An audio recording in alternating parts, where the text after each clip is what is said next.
Hello et bienvenue dans ce nouvel épisode de Mot pour Mot. Aujourd'hui, on va parler d'un sujet qui touche probablement beaucoup de monde, la responsabilité émotionnelle.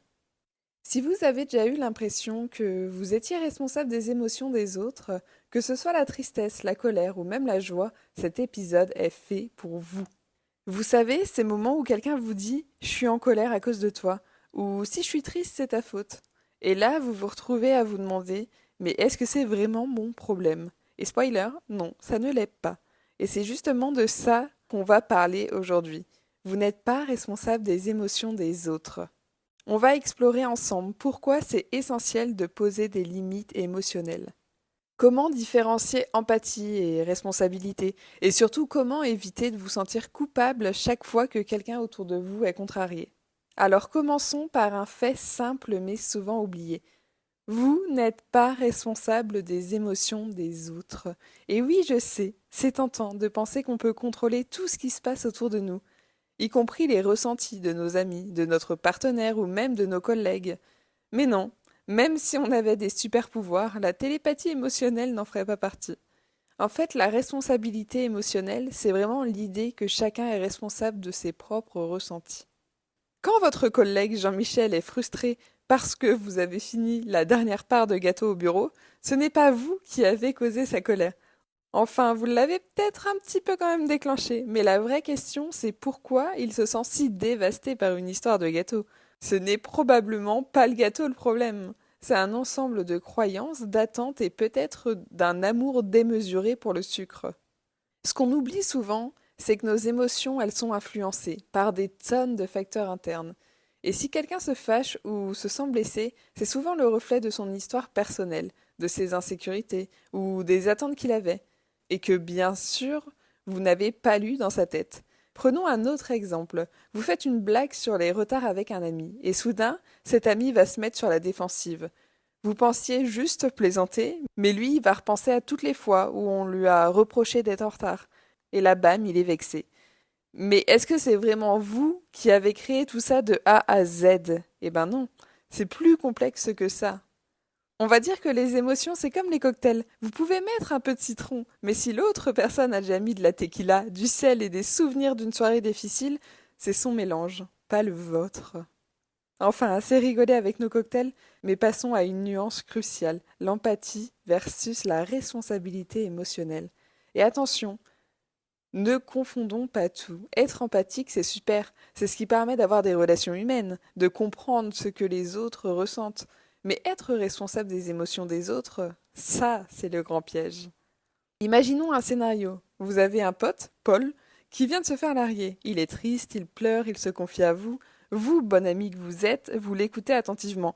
Là, vous faites preuve d'empathie. Mais si Paul commence à dire ouais, mais si je suis malheureux, c'est parce que tu m'as pas appelé plus tôt. Minute, papillon, là on bascule dans l'idée que vous seriez responsable de son chagrin. Et non, Paul, c'est ton chagrin, pas celui de ton pote. Et l'empathie, c'est un peu comme regarder un film triste avec quelqu'un. Vous voyez ce qui se passe, vous ressentez quelque chose, mais à la fin du film, vous savez que ce n'est pas votre histoire. Responsabiliser quelqu'un pour ce qu'on ressent, c'est comme si à la fin du film, vous disiez à la personne à côté de vous, c'est de ta faute si le héros est mort. Clairement, ce n'est pas comme ça que ça marche. Et dans la vraie vie, c'est pareil. C'est donc primordial de différencier les deux. Vous pouvez comprendre ce que l'autre ressent sans en prendre la responsabilité. Parce qu'au fond, si vous vous sentez responsable des émotions des autres, vous finirez par vous balader avec un sac à dos rempli de frustration, de tristesse et de colère, mais de tout le monde. Autant dire que vous allez vite avoir mal au dos. L'idée clé ici, c'est vraiment de vous dire, je comprends ce que tu ressens, mais ce n'est pas à moi de gérer ça. Alors je sais que parfois ça peut paraître brutal, même moi quand on m'a dit cette phrase, je comprends ce que tu ressens, mais ce n'est pas mon problème, croyez-moi. La première fois, je l'ai quand même mal pris, mais ça m'a fait me poser beaucoup de questions et me rendre compte qu'effectivement, personne n'est responsable de ce que vous pouvez ressentir, mis à part vous-même. Être empathique, oui, mais c'est impossible de régler les problèmes émotionnels de tout le monde. Et comme le dit un vieux proverbe que je viens d'inventer, on ne peut pas réparer tous les parapluies sous la pluie. Passons aux attentes. On les connaît bien, ces fameuses petites bombes à retardement émotionnel. Vous savez, ce moment où quelqu'un vous dit « Je pensais que tu saurais que ça me ferait de la peine » Et là, vous vous retrouvez dans une sorte de tribunal invisible, accusé d'un crime que vous ne saviez même pas avoir commis. Et c'est là que ça devient intéressant, parce qu'on va parler de poser des limites. Pourquoi? Parce que les attentes des autres peuvent rapidement devenir un fardeau, surtout quand elles ne sont ni dites ni réalistes. Imaginez que quelqu'un s'attende à ce que vous soyez toujours de bonne humeur, tout le temps. Vous êtes humain, pas un distributeur automatique de joie. Et pourtant, si vous n'êtes pas en mode soleil et licorne, cette personne, elle pourrait être déçue et vous blâmer pour son mal-être. Prenons un autre exemple. Votre ami, je sais pas, Julien vous envoie un message. Mais vous êtes occupé et vous allez pas répondre tout de suite. Et 3 heures plus tard, Julien est en mode drama. Pourquoi tu m'as pas répondu? Tu te fiches de moi? Eh ben non, Julien. J'étais en réunion et je suis pas télépathe et je peux pas deviner que tu as besoin de me parler tout de suite. Et ça, c'est un exemple parfait d'une attente implicite. Julien attendait de vous une réaction immédiate, mais n'a jamais exprimé clairement ce besoin. Et hop, encore un malentendu. Et pour éviter ce genre de situation, c'est vraiment essentiel de poser des limites claires. Dans une relation, ça peut être très utile de dire écoute, je comprends que tu sois contrarié si je ne réponds pas tout de suite, mais parfois je suis occupée. Ça ne veut pas dire que je t'ignore. Et je pense que la plupart des gens ont juste besoin d'être rassurés. Et ce genre de phrase met les choses au clair et permet justement de réduire les malentendus. Une autre stratégie pour gérer les attentes est la communication proactive.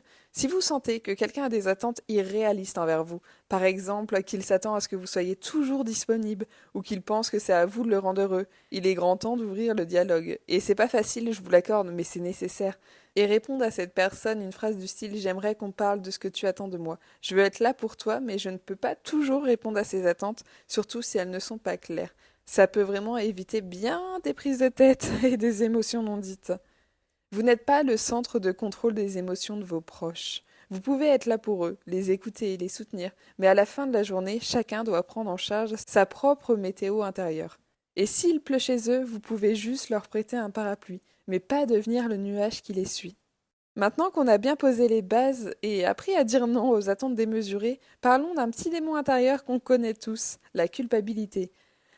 Ah, la culpabilité, elle est là, tapis dans l'ombre, prête à surgir dès que quelqu'un est un peu contrarié. Et vous savez, ce moment où quelqu'un autour de vous est triste ou en colère, et là, même si vous n'y êtes pour rien, une petite voix va vous murmurer peut-être que c'est de ta faute.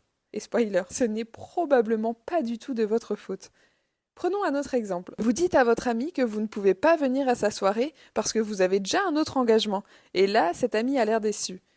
Instantanément, vous sentez une vague de culpabilité. Vous allez commencer à vous dire peut-être que j'aurais dû me libérer, je ne devrais pas le rendre triste.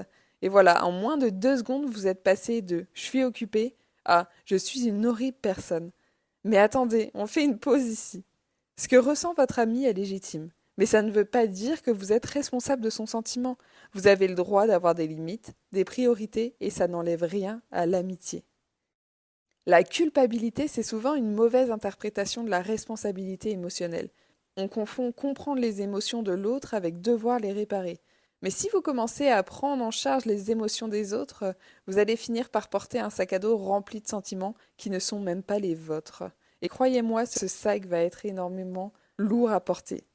Alors comment on se libère de cette culpabilité? Premièrement, il faut déjà accepter que vous ne pouvez pas tout contrôler, qu'on ne peut pas tout contrôler.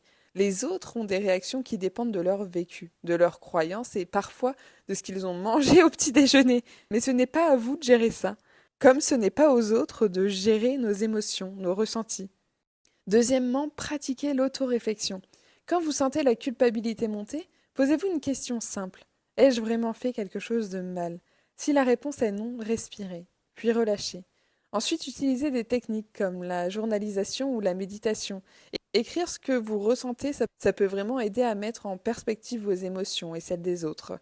Et quant à la méditation, elle peut vous permettre de cultiver un peu de recul émotionnel.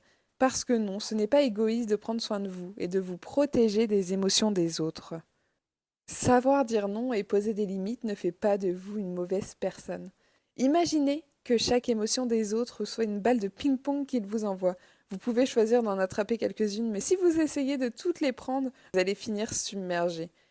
Et c'est pas ça l'objectif. Vous avez le droit de laisser tomber quelques balles. Parce que devinez quoi? Chacun peut apprendre à ramasser les siennes. Lâchez la culpabilité. C'est vous rappeler que vous pouvez être présent pour les autres sans devenir leur thérapeute émotionnel à temps plein. Alors la prochaine fois que vous vous sentez coupable de ne pas avoir répondu à temps, d'avoir dit non, ou simplement de ne pas avoir fait sourire quelqu'un. Dites-vous ceci, je fais de mon mieux, mais je ne suis pas responsable de tout. On arrive à la fin de cet épisode. Je suis contente parce qu'on aura pu explorer l'idée que chacun est responsable de ses propres émotions. Ce que je vous encourage vraiment à faire, c'est d'appliquer ces réflexions dans vos relations. La prochaine fois que vous vous sentez responsable des émotions de quelqu'un, faites une pause et demandez-vous, est-ce vraiment à moi de porter ça? Posez des limites, dites non quand il le faut et rappelez-vous que vous pouvez être là pour les autres sans devoir tout gérer pour eux. Pour finir, une petite question pour vous. Avez-vous déjà ressenti que vous deviez prendre en charge les émotions d'une autre personne? Et comment avez-vous géré ça? Réfléchissez bien à cette petite question et venez me partager votre réponse sur le compte Instagram mot for mot. Merci d'avoir écouté cet épisode jusqu'au bout. Surtout, prenez soin de vous, émotionnellement et physiquement. Vous méritez de garder votre énergie pour ce qui compte vraiment. Je vous dis à très vite pour un tout nouvel épisode. Prenez soin de vous. Ciao!